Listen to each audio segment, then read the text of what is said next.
Il-Gvern daħħal miljuni ta' euro iktar minn taxxi li ma żdidux jew baqgħu l-istess. Dan fl-istess ħin li l-pis tat-taxxi bħala persentaġġ tal-prodott domestiku gross naqas. Fil-fatt jirriżulta li filwaqt li fl-2014 il-pis tat-taxxi kien ta' 34% tal-prodott domestiku gross, din is-sena niżel għal 33.7%. Dan biex il-pis tat-taxxi fuq il-familji naqas. Fost oħrajn mill-VAT, il-Gvern daħħal 41 miljun u 700,000 euro iktar minn kemm daħħal is-sena li għaddiet. Dan anke ir-rata tal-VAT ma żdidiċ. Biex mill-VAT li tirrifletti wkoll is-saħħa tan-nies biex jixtru u jikkunsmaw, il-Gvern daħħal total ta' 684 miljun euro. B'kollox minn dawn it-tip ta' taxxi magħrufa bħala taxxi indiretti, il-Gvern daħħal 92 miljun u 600,000 euro iktar. Idħul mit-taxxi diretti żdied ukoll b'mod konsiderevoli anke jekk dawn mhux tal-li ma żdidux imma naqsu.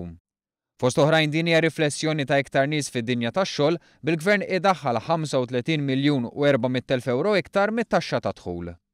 Il-kontribuzzjonijiet soċjali wkoll żdiedu, din id-darba b'35 miljun u 900,000 euro fuq l-2014.